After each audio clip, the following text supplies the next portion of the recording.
भक्तगणों, आज आपको श्री देवी भागवत के महात्म्य के बारे में कहानी कथा कहूँगा। आप इसको ध्यानपूर्वक सुने और इस चैनल को लाइक करें, सब्सक्राइब जरूर करें।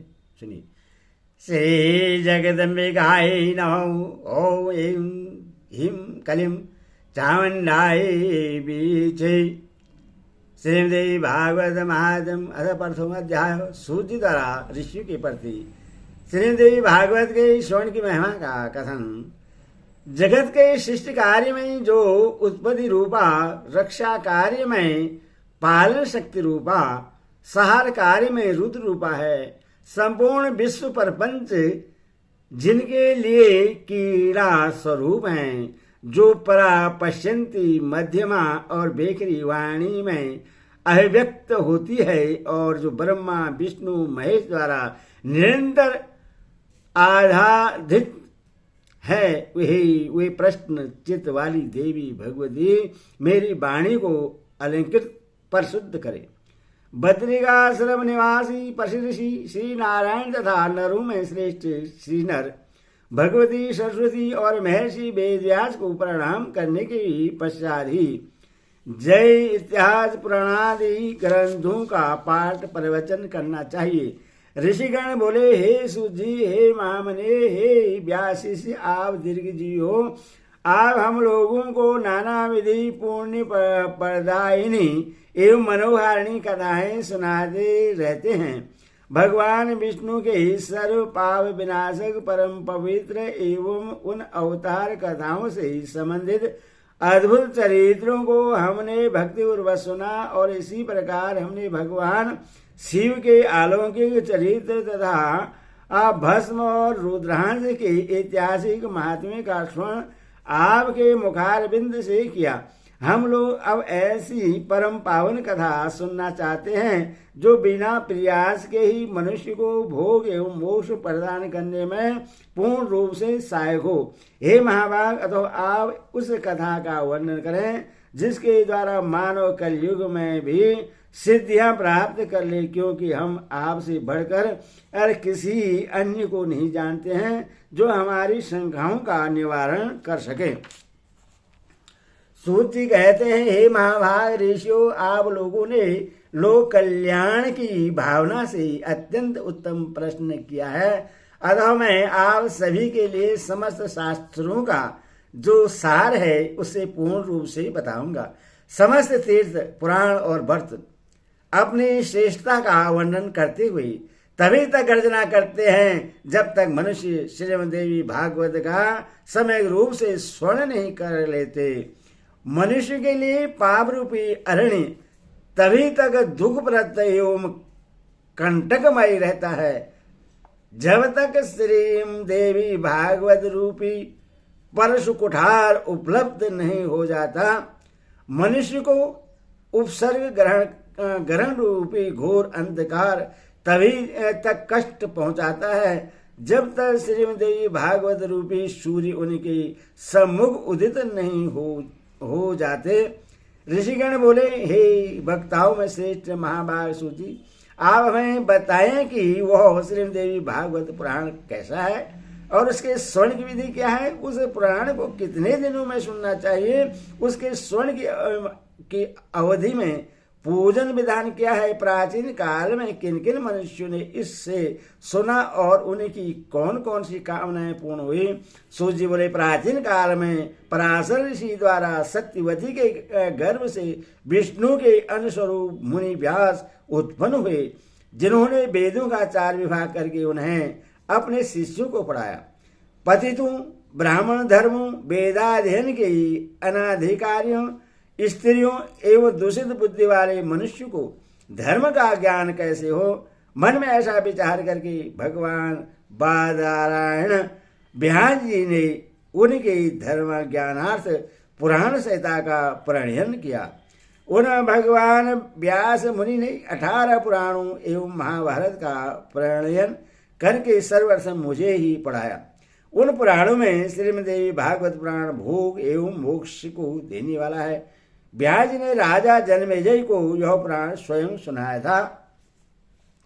पूर्व काल में इन जन्मेजय के पिता राजा परीक्षित तक्षक नाग द्वारा काट लिए गए, अतः पिता की सशुद्धि शुभ गति के लिए राजा ने तीनों लोगों की जननी देवी भगवती का विधिवत पूजन अर्चन करके 9 दिनों तक ब्याज दी गई मुखार बिंद से इस श्रीमद् भागवत पुराण का स्मरण किया। इस नवा यज्ञ के संपूर्ण हो जाने पर राजा परीक्षित ने उसी समय दिव्य रूप धारण करके देवी का सालोक्य प्राप्त किया। राजा जन्मेजय अपने पिता की दिव्य गति देखकर और महर्षि वेद व्यास की विधिवत पूजा करके परम प्रसन्न हुए। सभी 18 पुराणों में यह श्रीमद्देवी भागवत पुराण सर्वश्रेष्ठ है और धर्म अर्थ काम तथा मोक्ष को प्रदान करने वाला है। जो लोग सदा भक्ति श्रद्धा पूर्वक श्रीमद्देवी भागवत की कथा सुनते हैं उन्हें सिद्धि प्राप्त होने में रंज मात्र भी विलंब नहीं होता। इसीलिए मनुष्य को इस पुराण का सदा पठन श्रवण करना चाहिए। पूरे दिन के आधे समय तक, चौथाई समय तक, मुहूर्त पर अथवा एक क्षण भी जो लोग भक्ति पूर्वक इसका श्रवण करते हैं उनकी कभी भी दुर्गति नहीं होती। मनुष्य सभी यज्ञों, तीर्थों तथा दान आदि शुभ कर्मों का जो फल प्राप्त करता है वही फल उससे केवल एक बार श्रीमद्देवी भागवत पुराण के श्रवण से प्राप्त हो जाता है। सतयुग आदि युगों में तो अनेक प्रकार के धर्म का विधान है, किंतु कलयुग में पुराण श्रवण के अतिरिक्त मनुष्य के लिए अन्य कोई सरल धर्म विहित नहीं है। कलयुग में धर्म एवं सदाचार से रहित तथा अल्प आयु वाले मनुष्यों के कल्याणार्थ महर्षि वेद व्यास ने अमृत रसमय श्रीमद्देवी भागवत नाम पुराण की रचना की। अमृत के पान से तो केवल एक ही मनुष्य अजर अमर होता है, किंतु भगवती का कथा रूप अमृत संपूर्ण कुल को ही अजर अमर बना देता है। श्रीमद्देवी भागवत की कथा श्रवण में महीनों तथा दिनों का कोई भी नियम नहीं है, अतएव मानवों द्वारा इसका सदा ही सेवन पठन श्रवण किया जाना चाहिए। अश्विनी, चैत्र, माघ और आषाढ़ इन महीनों के चारों नवरात्रों में इस पुराण का श्रवण विशेष फल प्रदान करता है। अतएव श्रीमद्देवी भागवत का यह नवा यज्ञ समस्त पुण्य कर्मों से अधिक फलदायक होने के कारण मनुष्य के लिए विशेष पुण्यप्रद कहा गया है। जो कलुषित हृदय वाली, पापी, मूर्ख, मित्रद्रोही, वेदों की निंदा करने वाले, हिंसा में रत और नास्तिक मार्ग का अनुसरण करने वाले मनुष्य हैं, वे भी कलयुग में इस नवा यज्ञ के अनुष्ठान से पवित्र हो जाते हैं। जो मनुष्य दूसरों के धन तथा पराई स्त्रियों के लिए लालायित रहते हैं, पाप के बोझ से दबे हुए हैं और गौ ब्राह्मण देवताओं की भक्ति से रहित हैं, वे भी इस नवा यज्ञ से शुद्ध हो जाते हैं।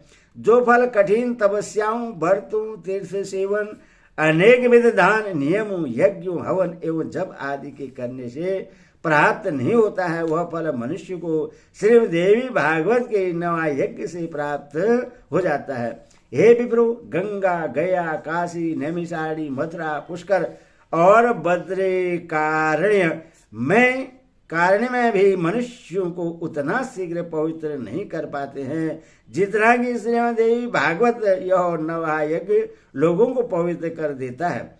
अतः श्रीमद्देवी भागवत पुराण सभी पुराणों में श्रेष्ठ है। इसे धर्म, अर्थ, काम तथा मोक्ष की प्राप्ति का उत्तम साधन माना गया है। जो अश्विनी महीने के शुक्ल पक्ष में सूर्य के कन्या राशि में पहुंचने पर महाअष्टमी तिथि को स्वर्ण सिंहासन पर स्थित देवी के प्रतिपद श्रीमद्देवी भागवत ग्रंथ का पूजन करके उससे किसी योग्य ब्राह्मण को श्रद्धा पूर्वक देता है, वह देवी के परम पद को प्राप्त करता है। जो मनुष्य प्रतिदिन श्रीमद्देवी भागवत पुराण के एक अथवा आधे श्लोक का भी भक्ति पूर्वक पाठ करता है, वह जगदम्बा का कृपा पात्र हो जाता है। महामारी से उत्पन्न उपद्रवों से भीषण भय तथा समस्त प्रकार के उत्पात, उल्कापात, भूकंप, अतिवृष्टि, अनावृष्टि आदि इस श्रीमद्देवी भागवत पुराण के स्वर्ण मात्र से ये विनष्ट हो जाते हैं। बाल ग्रहों, स्कंद ग्रहों और स्कंदा, पश्मार, शकुनी, रेवती, पूतना, ना अंध पूतना, शीत पूतना, मुख मंडिका और नेगमेश तथा भूत प्रेत आदि से उत्पन्न भय इस श्रीमद देवी भागवत पुराण के स्वर्ण से बहुत दूर से ही भाग जाते हैं। जो व्यक्ति भक्ति भाव से देवी के इस भागवत पुराण का पाठ अथवा श्रवण करता है वह धर्म अर्थ काम और मोक्ष प्राप्त कर लेता है। इस श्रीमद देवी भागवत पुराण के स्वर्ण से वसुदेव जी प्रसेन को खोजने के लिए गए हुए और बहुत समय तक न लौटे हुए अपने प्रिय पुत्र श्री कृष्ण को प्राप्त करके प्रश्न हुए। जो मनुष्य भक्ति पूर्वक इस श्रीमद देवी भागवत पुराण की कथा को पढ़ता है तथा इसका श्रवण करता है वह भोग तथा मोक्ष दोनों प्राप्त कर लेता है। अमृत स्वरूप इस श्रीमद देवी भागवत के श्रवण से पुत्रहीन मनुष्य पुत्रवान हो जाता है, दरिद्र व्यक्ति धन से संपन्न हो जाता है तथा रोगग्रस्त मनुष्य रोग से मुक्त हो जाता है। बंध्या स्त्री एक सनातनी वाली स्त्री अथवा वह स्त्री जिसकी संतान पैदा होकर मर जाती हो वे भी श्रीमद देवी भागवत पुराण सुनकर दीर्घ आयु वाला पुत्र प्राप्त करती है। जिस घर में नित्य श्रीमद देवी भागवत पुराण का पूजन किया जाता है वह घर तीर्थ स्वरूप हो जाता है तथा उसमें निवास करने वाले लोगों के पापों का नाश हो जाता है। जो मनुष्य अष्टमी नवमी अथवा चतुर्दशी तिथियों को श्रद्धापूर्वक से पढ़ता है सुनता है वह परम सिद्धि को प्राप्त करता है। इस श्रीमद देवी भागवत पुराण का पाठ करने वाला ब्राह्मण वेद वेताओं में अग्रणी हो जाता है, क्षेत्रीय राजा हो जाता है, वैश्य धन संपदा से संपन्न हो जाता है। शूद्र भी इसके स्वर्ण मात्र से अपने कुल बंधु बांधु के बीच श्रेष्ठता प्राप्त कर लेता है। इधे स्कंद पुराणी मानस खंडे श्रीमद देवी भागवत महात्म्ये देवी भागवत स्वर्ण महात्म्य नाम प्रथम अध्याय। बोल भगवती माता की जय।